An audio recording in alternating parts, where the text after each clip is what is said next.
This is exactly what I did to make my first $10,000 online. And I'm gonna walk you through how I got my first 10 customers, what I did right, what I did wrong, so that you can copy me. So I had always been into fitness. From the time I was 13, 14 years old, I was already lifting weights and was really into it in college, was the vice president of the powerlifting team. And then I had my consulting job and I talked about fitness all day long. I read articles all day, and so much so that the people I worked with were like, dude, if you don't get into fitness, we'll front you the money to do this because you don't stop talking about it. And so I annoyed enough people around me that I was like, okay, maybe I am gonna do this. And so that's what created the free training project. And so the idea was I would ask people to donate $500 to $1,000 to the charity of their choice. And in exchange, I would train them for 3 months for free. It was free because they didn't pay me, but they still had to donate to something they cared about. But the thing that really made it click for me, where I was like, you know, I'm gonna do something here, is that there was this lady at my gym named Sandy Smith, and she saw me working out, and I was on the powerlifting team in my local area, and I was competing, and I had other guys who were competing there too. And it was clear that we knew we were doing something well. So she asked me, because I looked the least intimidating, because I was the most jacked, that's why I looked the least intimidating. She said, hey, can you help me with my food? And I was like, sure. And she said, well, meet me at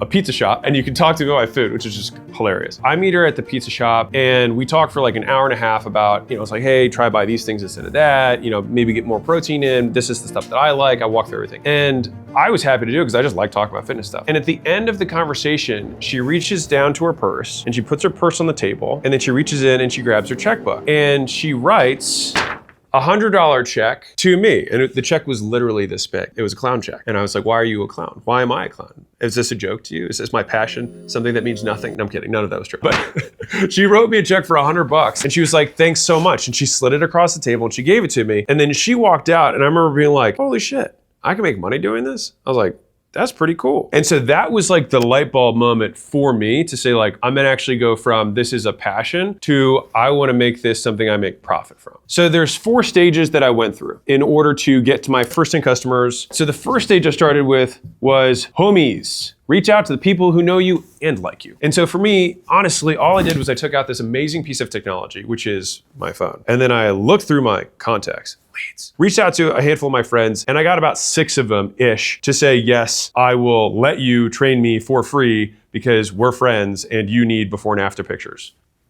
And that's pretty much all I did. It wasn't really that hard because people knew that I loved fitness, and I just said, I'll help you for free and be a homie, and they said, sure. And so the reason I started with homies specifically was because I needed before and afters. I needed testimonials. I needed results, because I figured if anybody was like me, they would think, well, sure, maybe you say that you can do that, but why should I believe you? And so I solved really over the top, and this habit, maybe I lucked into it the first time, but I have done it with every single business I have ever started, which is get proof before anything. Like if you have 100 pieces of proof and a terrible offer versus an amazing offer and no proof, the guy with 100 pieces of proof is gonna win. You don't even need that many pieces of proof for people to believe you. You need proof that is similar enough to them that they will believe that what you did for that person will also work for them. And so the testimonials that I had one guy who lost 50 pounds. I had a girl who lost 50 pounds. I had a guy did like a recomposition. He stayed the same weight, but like looked crazy different afterwards. And so that kind of like covered a handful of different avatars for me later. Now that wasn't on purpose. That just kind of worked out to who responded to me, and they all had different goals, but it worked to show that I knew what I was doing. After I had my homies, this took me like 6 months. So mind you, it's like, I will take 3 minutes in this video to explain it, but it was 6 months of my life. And if you're like, man, I wanna get rich in 6 seconds, that's amazing. Wait for stage 4, because I'll tell you what I would have done differently to make this happen faster. But the second step I did was I asked them for referrals. Referrals are the most important type of marketing for a variety of reasons. Number 1, referrals are free.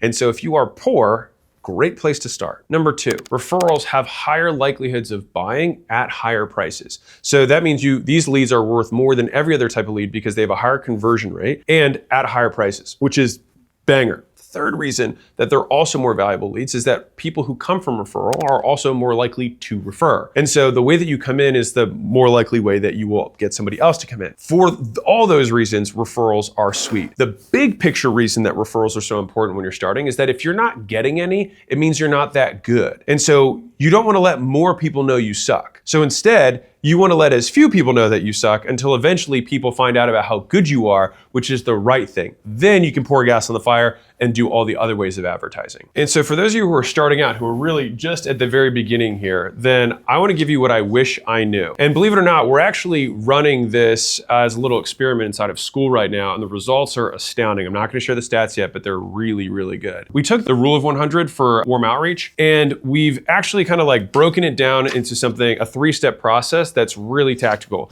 They're calling it the rule of 300. And if you don't know what the rule of 100 is, which I talk about in my $100 million leads book, it's the fundamental process of applying 100 repetitions to any of these things. So 100 warm outreaches means you reach out to people who know you. Mind you, it doesn't have to be your homies. Like you probably have 300 friends on Facebook and 500 followers on Instagram or whatever, all 300 people inside of your cell phone. Like those are all the people you know. You reach out one-on-one to 100 plus cold prospects, people who don't know you. You spend 100 minutes making content, and then you post that content. To be clear, you don't just spend 100 minutes making content and do nothing, you post it. And then finally, you can spend $100 a day on ads at minimum. All right, that's how you get started. Now, obviously you can spend more on ads, but you should spend at least 100 minutes making the ads, researching, looking at hooks, recording, etc. But if you do that every single day, you will get customers because you will let people know that you exist. Now, the rule of 300, it's really just taking the rule of 100 for warm outreach and breaking it down into 3 steps. So I'll break down all 3 for you right now. So number 1 is you post content. Just make a post, all right? One piece on one platform. Very simple, all right? You don't need to overcomplicate this. After you make the post, you do 100 comments, all right? This is really big. Now, the comments, my recommendation is you do it inside of a group or community. Now, the reason that we do it inside of a group is that 1, it's going to be a pool of all of your ideal customers. And the goal of the comments is to make the best comment. All right, so if you look at all the comments that are on someone, when you make it as a comment inside of a group, there's 2 benefits that you might not have thought of. 1 is that inside of a group, you're not competing against everyone. You're now just competing against everyone inside the group. Secondarily, you're not competing against everyone even inside the group. You're competing against everyone in the comments. And so it makes you look like you're super good, even though you're just this much better because you actually took a minute to make a comment rather than just like cool stuff or awesome, right? That's not going to do it. You have to put out a thoughtful response to each post. Now, the posts that you do, you should just use them as prompts. So it should be a lot easier for you to come up with comments than to come up with content. All right, so that's the second step. Now, the third step is that we now basically apply the rule of 100 to our new warm list. You're like, what's the new warm list? So this is it's like lukewarm. It's like right between cold and warm. And so what it is everyone who liked your post, anyone who commented on your post, and anyone who liked any of your comments, now this is gonna be a pretty big one, or replied to your comment. All right, so that basically gives you 4 different sources to find the leads that you do your one-on-one outreach. So this should hopefully solve the big, like, who do I reach out? These people. And the reason we did this, and this is key, the reason that we go after these 4 people is because these 4 categories have all done one thing which changes them from strangers. They have taken an action. They've indicated interest. And so the point of advertising, which I define in the leads book, is to go from an unengaged lead, which is just a person you can contact, to an engaged lead, which is a person you can contact who has shown interest in the stuff that you sell, or at least has shown interest in you. With that, this sounds really minor, but it's huge. You can then begin the conversation by saying, hey, saw you, liked my content, what about it drew you in? Or like, what made you do that? Or, oh, that was so cool of you, whatever. Hey, I saw you commented, or thanks for that comment, and question, right? Don't just say thanks for the comment. That's not gonna start a conversation. You ask a question. What made you do that? Are you looking to get in shape, clean your house, get organized, whatever the thing your content was about? Hey, I saw that you liked my comment. Are you looking to? Right? And so anybody who's following the type of content that you're commenting on, by the way, comment on, like if you're selling dog stuff, comment on dog stuff. Don't comment on, crypto make money stuff and try and find dog people. Now, then again, who knows? But if I'm gonna pick where I'm gonna make my comments, I'm gonna target posts that already have the types of people that I wanna sell to commenting and posting on it.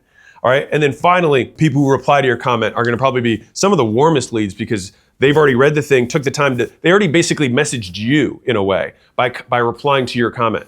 So this, if you think about this as like, we only need 100. If you make a post and you get 25 likes. It's like, boom, there's my first 25 reach outs. Then I've got people who commented. Maybe I've got 3 or 4 comments. Okay, there's another 3 or 4. Then I make my 100, remember here? So let's link these up. So these 2 go to this, and then these 2 go to this one.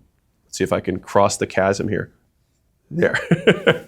So if you then do 100 comments, you're going to at least get 100 likes or responses. Because if you actually take that much time, the person who you made the post on will likely take the time to like your comment because they want to encourage other people to leave long, thoughtful comments like that. This is one-on-one lead gen for you not having any audience. So it's gone. Like, you have no more excuse. This works.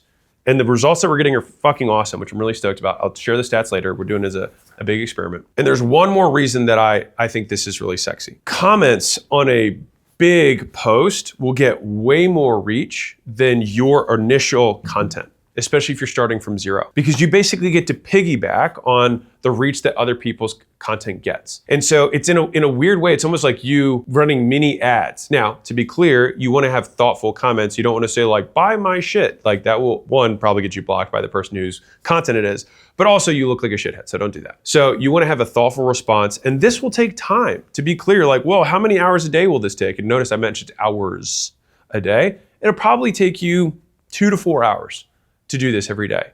But objective number 1 when you're starting out is let people know you exist, because no one does. So I asked my homies after getting them results. So I provided value first, and I said, hey man, I've got your before and afters. I need like a few more. Can you send me some friends that have seen your results? And a lot of them had, like, people were telling them like, dude, you lost 50 pounds. You look awesome. Or like, hey, you have a bikini now. Like, you didn't even want to go outside without covering yourself up. Like, this is great. And so I got probably another 6 to 10-ish referrals from those first 6. And a totally different thing happened here. These people didn't know who I was. They just knew that I had helped their friend out. And these people cared way less about like helping me and cared way more about just helping them, which, unsurprising, fine. But the thing that happened was, because it was free, none of them really did anything. And so that became a problem. And so then I was like, shoot, that whole thing didn't work. So then I moved on to stage 3, which was the free training project. And so that is the title that we owe this section to. And so what I did was I said, hey, now when you refer someone, just donate $500 to $1,000 to the charity of your choice. That way you still have skin in the game, but it's still effectively free in that you're not paying me. And so I was then public about it. People were like, this is awesome. And then a lot of people came in to support the fact that I was kind of doing this for charity. But long term, I wanted to find a way to turn this into something that I could make money from. And so the next phase of customers, this gave me everything that I needed to then transition to paid. And so from there, I went to the Skinny to Swole project. Now, publicly, this was a year later. And so this was where I asked new people to pay $200 a month for 12 weeks to go from skinny to swole. And I had all these great transformation pictures from my friends, from the people who went through the free training project to then do skinny to swole. And I was able to transfer, and this is a key point, I was able to transfer people from the free training project into skinny to swole without really losing many of them. I just said, hey, you know how you paid for 12 weeks to this charity? Wanna pay me instead whatever you paid them? And they were like, sure. I didn't really care, because again, all these people, they came because their friends got results. They were like, this is weird that this guy's making me donate to a charity, but I guess it's fine. They just cared about getting in shape. But that was me overcoming my own like fear of charging for making money. And so that is when I got to my first 20 clients in Skinny to Swole, which is me posting and then reaching out to everyone else I knew with all the testimonials from the first 3 stages to say, hey, I'm now officially launching this thing. And I got 20 guys to pay $200 a month.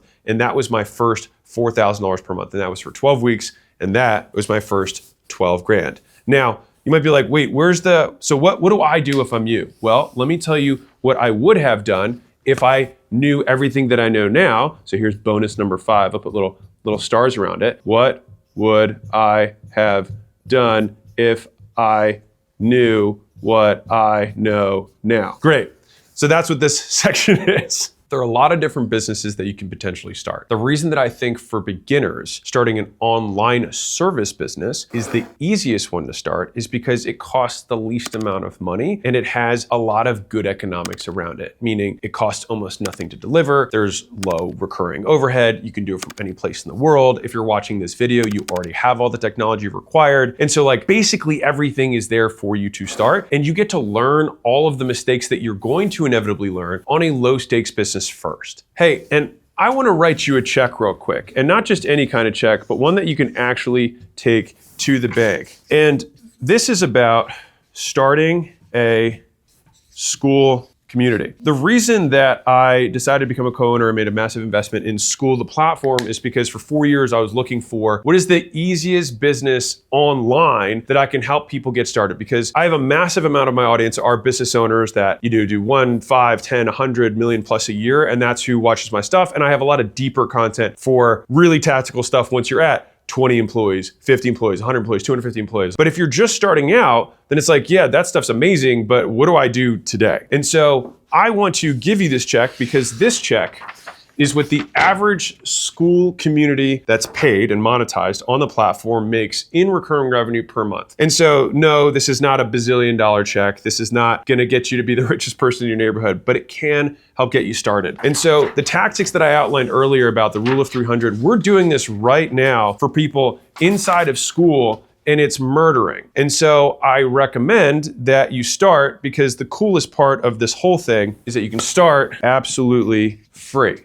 And so if that sounds at all interesting, I take a call every single Monday. You can go there, school.com/games. I'm sure there's some link somewhere. Just let me know that you're new. I hop on, I answer questions. We walk through basically what we saw after studying thousands of communities that are paid and doing well. And we just try to reverse engineer and boil it down to like, what are the actions they took? And so the instructions are very much like, do this X times per day. Do this Y times per week. And if you just follow the instructions, you will get an exceptional result. And so to be clear, I stayed in this box for over a year. I just kept reaching out to people, asking for referrals, because I didn't even know what the word advertising really meant. I was just like, I'm just gonna tell people that I have this thing and hopefully they'll wanna buy it from me. But after a year of doing stage 1, talking to homies, stage 2, getting referrals, stage 3, doing the donation stuff, stage 4, that is when I moved on to here, all right, which is that I actually made my first content post. And so I'll read it to you because I think there's a lot of actually decent parts to this post, especially for like being my first advertising post ever without being in this internet marketing world. I was just a consultant in Baltimore. Everyone, for those of you who know me, you know 2 things. 1, I'm terrible with all things technological. Not that much has changed. For example, I just heard about Spotify a few weeks ago, seriously, and people at that point have had it for like a decade already. 2, I love training, nutrition, and fitness more than, well, a lot. So today's sort of special because it marks a day where my love of training vanquished my fear of technology, which, by the way, many of you should hopefully get to that day sooner, which is that you should be willing to deal with some discomfort in order to get what you want. So for the better part of a year, I've been taking part in a free personal training project with the idea that I would give away free personal training to anyone who was willing to give some of their $500 to $1,000 to the cause of their choice. This way, they wouldn't have to be motivated with the same thing as me, but be motivated to give to their cause and benefit themselves. When I first introduced the idea, I was happily surprised with the amount of positive support I received. So almost a year later, for my first client, I now have a website, all right, to formally show some of the transformations that have gone underway using my programming and as a formal means of contacting me about setting up. Basically saying, I'm open for business, all right? So I put it in caps. I'm currently have a few slots on my roster. So drop me a note quickly if you're interested. Thanks so much. Take out a second to see some of the ridiculous transformations in record time. Check it out. That was my post. And that was the post that got me my first, 20 or so customers. I had been posting fitness related stuff for almost a year, but then when I finally was like, hey, I'm open for business, that pretty much like got me the customers I needed. By the way, you can actually model this post to a great degree. The intro doesn't really matter, but the main thing was just kind of want to say, what do I mean? Because I probably could have cut the first part of that post and just say, for the last year, I've been doing this, which is just inherent proof. And I would like to make that same offer to you, and here's more proof. So if I did it better, I would have probably just been like the images of the transformations, because a lot of people are not going to make the click. So I want to increase the likelihood people click or respond. And so I probably would have made it an image post or a carousel with that, and then the CTA at the bottom saying DM me or comment or whatever. And at the end of the day, we all know that anybody who likes, comments, or DMs, we're gonna respond to anyways. I would just try and get as much engagement on this post as I could. I would probably text the post and links to the post to everybody I knew as well, because then that link would already have all the embedded proof. And notice I didn't have an offer here. I probably would have put an offer in if I wanted to do what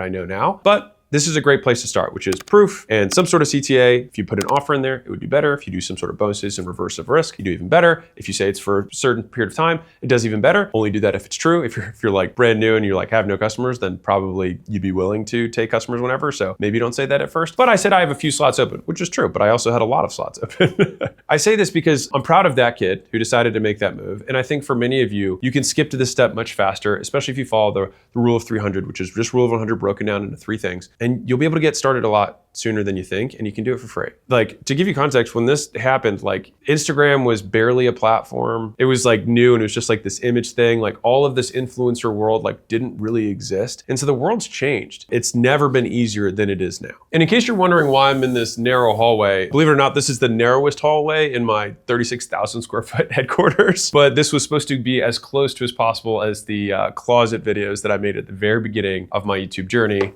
Shout out to the OGs who have been there since those early days with a webcam. So I told you at the beginning of this video that I'd be sharing the lessons that I learned along the way. So this isn't like a how to start your first business. Obviously, there's things you can model. But I think the real things are, what did this allow me to learn so that I could move forward in my journey as an entrepreneur? So the first one is walk the walk. And this kind of always seemed obvious to me, and maybe it's because I was born in the real world and not the influencer social media world. But like, if you're fat, it's gonna be hard for you to sell weight loss. If you have terrible teeth, it's gonna be hard for you to sell dentist stuff. It's kind of what I call the big obvious that a lot of people just like choose to conveniently leave out. They're like, hey, people aren't buying my investing advice. And it's like, yeah, because you're poor. So maybe don't sell investing advice, because obviously it doesn't work. You wanna be able to answer the obvious first objection before you even get it, which is, you should be the biggest walking billboard of whatever it is that you sell. And I was able to succeed without knowing all the stuff that I know about offers now, and guarantees, and reversing risk, and scarcity, and urgency, and how do you create value. I just knew, at least at the most basic level, if I had gotten results for myself and gotten results for other people, that people would believe that I could get results for them, at least on some level. So I'll also encapsulate that into proof over promise. It's good to have a promise, and it's good to have proof. But if you had to pick one, go for proof. Now, the next thing that I did in terms of what worked was I lived cheap. All right, now the reason that this is so important, in my opinion, is that it allows you to go on the offensive, right? Like, I lived on, I think, $1,200 a month at the time, and I was making a consultant's income, and I basically spent no money and saved everything I had. And I had saved up over the first 2 years of consulting about 50 grand, which is not bad for 2 years of work, like post taxes. I was pretty proud of it. And so with that money, I was able to then say, you know what, I have the cash to quit my job and actually go all in on this thing. It still took me like 6 months to do it. Don't get me wrong. Like, it was a painful process because I was so afraid. But at the end of the day, I had the money, and I knew that I could live on 50 grand for at least 2 or 3 years if I had to. Saving money won't make you money, but it'll give you the security to think further out and take bigger risks. Because if I had to make money the next month, I would never have been able to quit my job. But I knew that I had 2 to 3 years of runway that I had bought myself through saving, so that I could basically give myself more shots on goal. At this point, I was a consultant and made decent money. I was able to save 50 after taxes with that income. So like, I was living pretty cheap. But the big thing that I did was I only bought food at Costco. I meal prepped all of my food. I never ate out. I didn't go out, which some people might see as sad or whatever. I actually lived right above the bars of a college town and basically never went to any of them, which was like weirdly sad for me. But anyways, that was it. I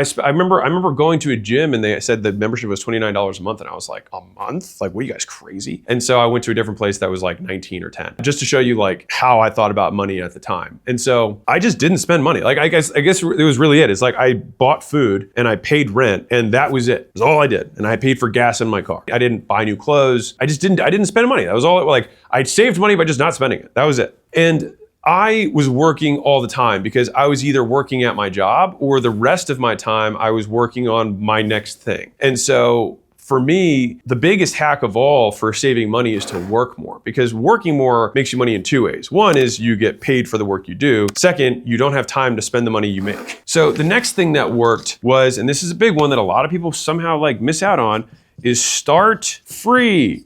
All right, so I did free, honestly, probably longer than I should have or needed to. But I didn't need to make the money yet, so I wanted to give myself a lot of prep, a lot of runway. I kind of haven't changed. Like, whenever I go into something new, like, I want to be over prepared. I want to know I'm going to win if I'm going to do it. And so for me, with the start for free, most of you guys aren't that good yet. And so the easiest way to get proof is start free, so that you have proof, so that you can show that you walk the walk and that you have helped other people walk that walk too. Here's the cool thing with free is that there are many things that someone can do to make you money, only one of them is them giving you money. But if someone gives me a banger testimonial, I will likely make more money from that testimonial than whatever they paid me. And so think about it. If I can guarantee that, that will actually make me more money just over a longer period of time. And so basically in the beginning, you're stacking yourself with all of these things that are worth more than the price you could charge so that you can cash them in later for money. And so testimonials are worth more. Feedback is worth more. Referrals oftentimes can be worth more. And so all of these things are things that are non-monetary that someone can do to compensate you for the work that you did.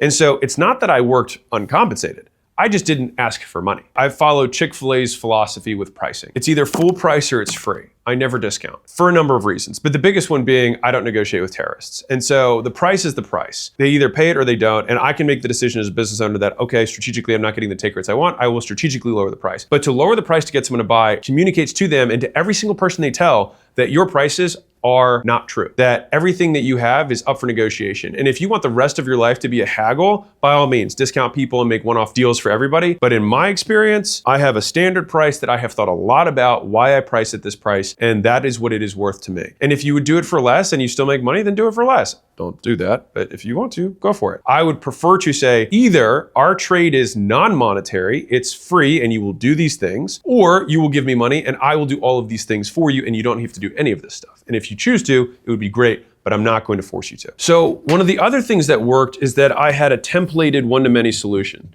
So I worked for, that year to figure out what everyone liked eating. And so what I did was I remember spending I want to say 200 hours, which was a huge amount of time for me at the time, on this monster Excel sheet that I could type in someone's weight, their goal, etc. And then it would calculate out the macros and then the grocery lists for them for 100 different meals. And so then I could do my consultation with someone and then I purposely would take longer and send it to them a week later, but it would take me 10 minutes to prep it and make it, format it, make it look nice, and only select the meals that I thought they would like. So I had 100 meals I could pick from, and then I would just pick the ones that I thought they would be cool. They're like, wow, he really thought through the grams of every single one of these meals that they would add up to my total calorie intake with the macros, etc. And so it was very valuable, but it didn't take me a lot of time. And so I think during this free period is where you invest in the future. You're investing in the future to get referrals, reviews, feedback, and build out okay, I keep having these same 6 questions. Okay, let me give out really, maybe I include that in the onboarding. Maybe I spend one-time time now so that I never have to do it again. I solve it right so I don't have to solve it twice. I helped a couple girls lose a lot of weight. I helped a guy lose a lot of weight. I helped another guy lose a decent amount of weight. And then the rest of the guys were recomp or getting jacked.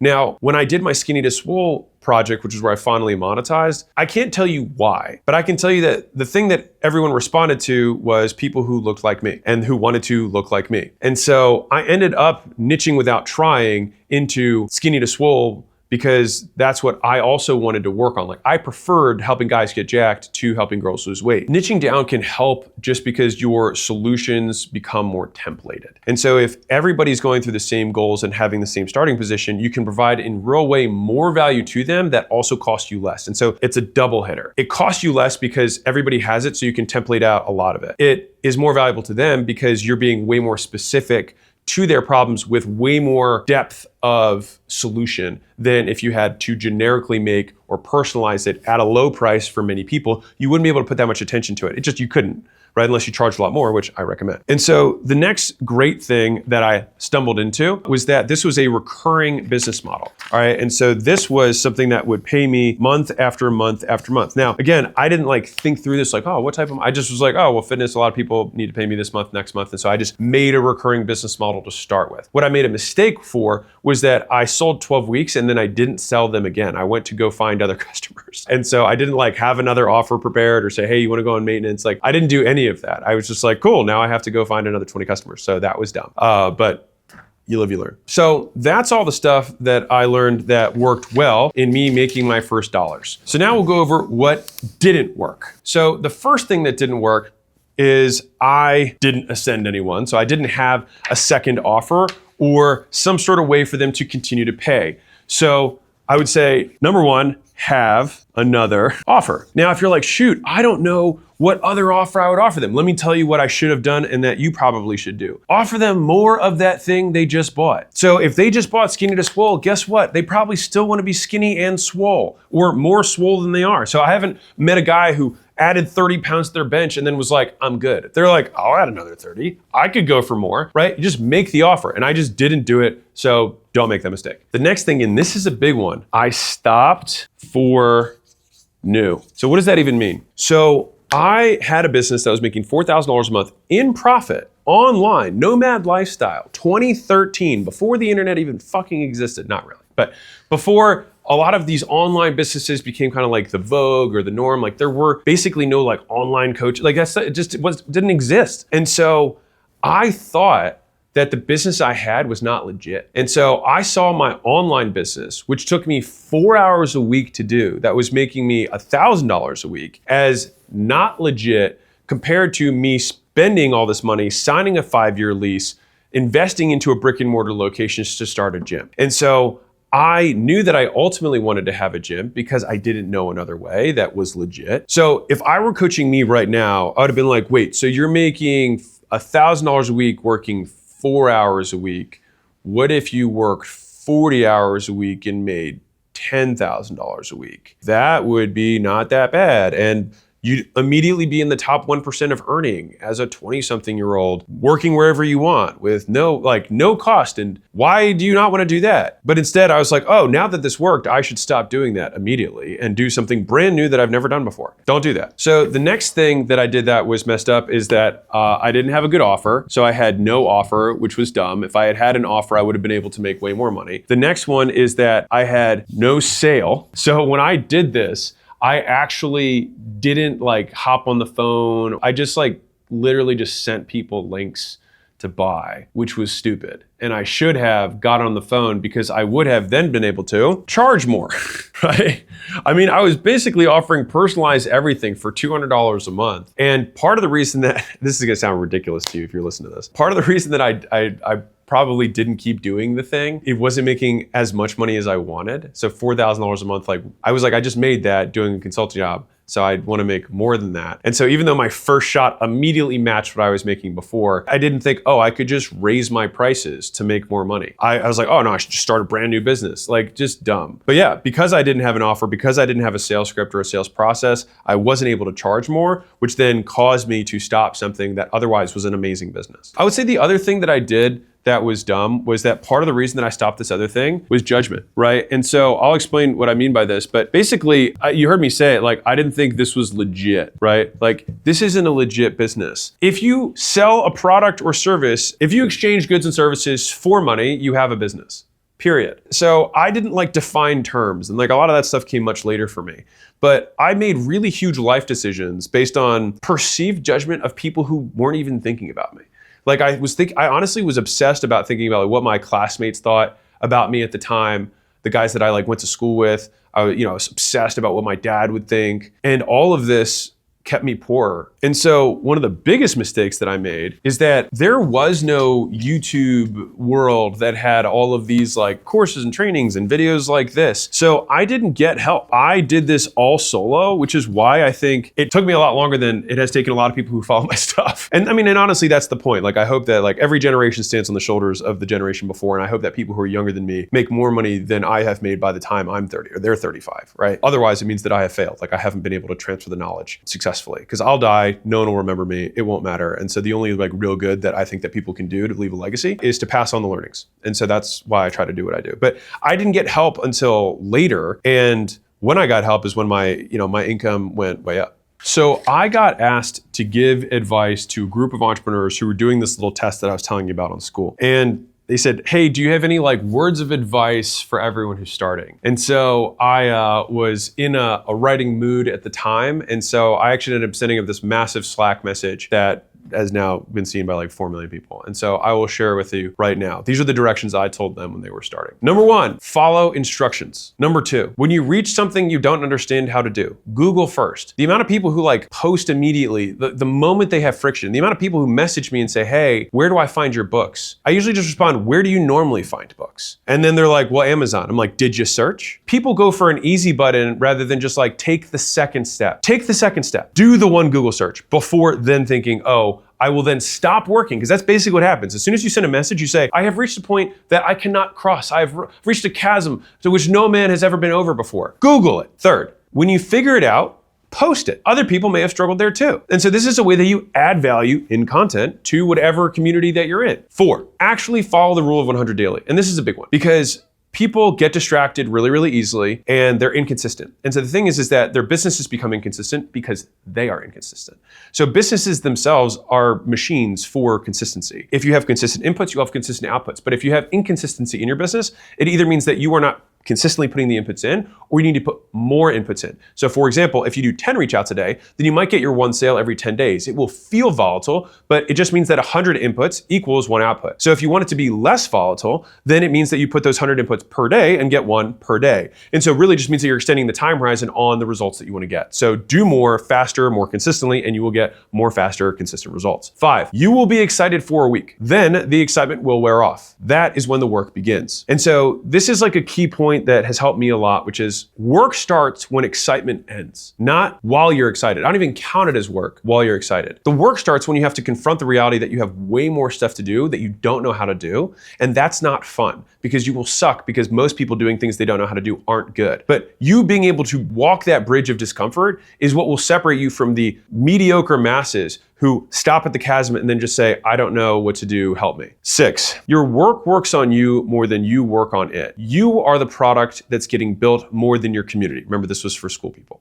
So remember that. Like, you are the product. And so I had this tweet that got completely bombed and no one cared about it, but I will tell you what it was. So I have this really weird, trippy thought the other day, which is in prisoner of war camps throughout history, one of the psychological torture mechanisms is that they would have people do manual labor. And one of the particularly nasty ones is that they would have them dig holes and then at the end of the day, fill the holes back up. And so the point was to try and drive the futility and the meaningless of life, the meaningless of work, and it just breaks them down psychologically. What I found interesting about that is that every day I go to the gym and I pick up weights and I put them exactly back where I was before. And so in both instances, there's physical labor that's happening and everything looks exactly the way it was. But in one instance, it's seen as psychological torture. In the other, it's seen as self-care. And so it really just means that these things occur and then we describe them as labels. And so if you are the asset that is getting built, everything happens for you rather than to you. 7, and this is a big one. Everything is unscalable in the beginning. That's the point. It's how you learn every single piece of it. And when you learn every single piece of how something works predictably, that's called mastery. That's how you learn a skill. When you learn lots of skills put together, people are like, wow, that guy's good at it. That is how you describe someone who is more skilled. And so the pain that you have to go through when you're reaching out to all of these colder prospects, not getting responses, what happens is you're like, man, there has to be a better way to do this. And then as soon as you do experiment and do figure out a better way to do it, you have gotten better. And so that pain creates the catalyst to learn better ways of doing the same stuff. And that's how, in a very real way, you gain leverage. Skills give you leverage. If 2 people start the same thing and one gets way more results, that guy did it with more leverage. They did it with more skill. And the pain is the catalyst to making that happen. So don't run away from the pain, run towards the pain. Learn how to deal with it by getting better. 8, the pain of repetition is what forces you to seek improvement. When you figure out ways to get more for what you do, you have gained skill. 9, if you complain, you are dead to me. Not really sure what to add to that one. When you complain, you expend effort for no result. And we complain because we have been rewarded for complaining in the past. And so rewards typically come in the form of affection, attention, and approval, meaning other people pay attention to you. They give you affection saying, oh, I'm sorry, right? And sometimes they give approval, which in this instance, when you go for pity parties, approval doesn't come in, but you do get attention and affection, which is why some people like to be sick, because people pay attention to them. They give them affection. And so that's how those cycles begin. But I will give you a quote that Papa Hormozi gave me in my wee days. He said, it is better to be envied than pitied. And so when you complain, functionally, the command that you give your audience is pity me. And I don't know about you, but I didn't get in the game to get pitied. 10, literally thousands of people have succeeded. You are not special. Repeat the same actions they took to get the same outcomes they got. And if you repeat the actions that they took and you do not get the same outcomes they got, then it means that there is a variable that you have not identified yet. It doesn't mean that it doesn't work. It means that the way you did it wasn't the complete way. And so if you build a bridge and there's 10 bricks across the bridge and you put 9 in, you can't say building bridges doesn't work. You say, I don't know how to build bridges the way he builds bridges. I think he only did these 9 steps, but it's clear that he's getting people across his bridge and I am not. So I have to further study what specific things he did that I do not do. That is creating the discrepancy between his outcome and mine. 11, write down every reason that you're going to stick with it. Put it in front of you, tape it to your mirror, put it behind your laptop, put it wherever you're gonna do the repeated boring work and revisit it when you need to remember to stick with it, because motivation will fade very quickly. And so having, I love this term, a big bag of whys is a great way to remind you why you need to continue. What are you running away from just as much as what you're going towards? And in the beginning of this video, I said, use what you've got. If you're not super passionate about getting started, but you do know that you hate being broke, you hate your current situation, then write all the things you hate and say, this is why I'm doing this, because I'm sick of this. I don't want this anymore. 12, business is shockingly simple, but surprisingly hard. The hard comes in the form of consistency. The moment you don't want to do it or just skip today is the day that you realize what hard actually feels like. And that's where you have to overcome. The hard is not in the complexity. What makes it hard is being consistent. That's always, like, fitness isn't hard. Eat less than you burn, move more. Like, that's it, right? Like, and add more over time. Like, it's not complex, it's just hard to do because you have to keep doing it. And you have to keep doing it far before you see a result for the work you do. And so this is a practice in being able to further disconnect what you do and what you get. The weakest, most impotent people on earth are people that must be immediately rewarded for the work they do. It's how social media addicts the masses. They get rewarded immediately for hitting the button, for checking their notification, for looking at their likes, for looking at the comments. They get immediate rewards, and that is how they weaken you. The people who are the most potent are able to do big things because they know it takes a long time to do them, and they will have to work today for something that will happen a year or 5 years down the road. Imagine a competitor that you'd compete against where one guy has to get a result for what he does in the moment or he stops. And imagine the other competitor who's able to do it for a year straight without seeing a result. Who do you think will win? Obviously the one who waits a year. Be that competitor. Number 13, just win. Because once you win, 1, you'll get addicted to winning. 2nd, everything else that you did to get to there will fade. And so I'll tell you a weird analogy. If you've ever drank too much and had to throw up, and had a whole night of throwing up, when you think back on it, you don't actually remember all the hours of throwing up. You just remember it kind of sucked a little bit, right? Like, and the thing is that pain fades in time. So that's something that is behavioral, not just to humans, it's across species. So punishment fades. And so the reason that you get hungover and the next day you say, I'm never drinking again, but the next weekend you go out with your buddies and drink again, is because the benefit of drinking stays. And so the reason that you have a past relationship and you're like, man, I remember the good old days, is because the punishment from that relationship fades. It's why people keep revisiting these toxic relationships. They go back, and as soon as you get back into it, you're like, why did I do this? I forgot about all this stuff. And so the pain that you were going through right now will fade, but the result that you get will stay with you. And so that disparity between pain and reward for me has been one of the biggest unlocks of life. Just simply understanding that this pain will pass, but what I get for it will stay with me. An achievement stays with you for life. What it took you to get there only stays with you in your mind as long as you choose to give it attention. So that wraps the lessons from the free training project of how I got my first customers and made my first online business. In the next video, you can click here to learn all the stuff that I learned from scaling my brick and mortar gyms. And if that video isn't out yet, because we're doing this in sequence, click this video here to learn even more stuff about making dollars.